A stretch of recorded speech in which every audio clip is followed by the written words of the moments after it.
The president asked an important question yesterday. Unfortunately, since it included a vulgarity, we're going to have to silence that word, but I'm sure you know it by now. Why are we having all these people from countries come here? To put it more politely, why should the United States welcome people from poor or war-torn countries?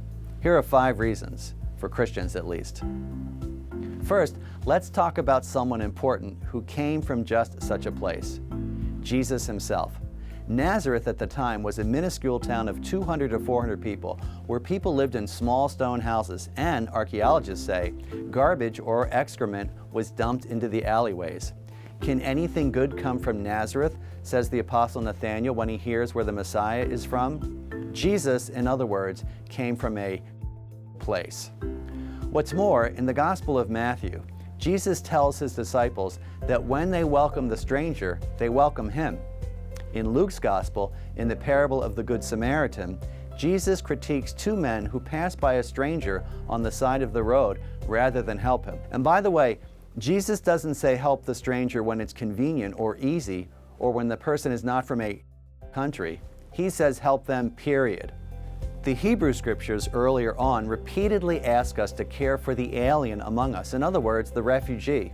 Why? One reason is that refugees and aliens without any extended families or clans to help them were among the most powerless and vulnerable in that society. You shall not oppress the alien, says the book of Exodus, for you were aliens yourselves once in the land of Egypt. That is a pointed message for Americans in particular, who live in a land of immigrants. And who are these people? The United Nations today defines a refugee as anyone fleeing a well-founded fear of persecution. Refugees come to the United States not because they want to sample American culture and cuisine, but because they are often fleeing certain death. And these are not tall tales.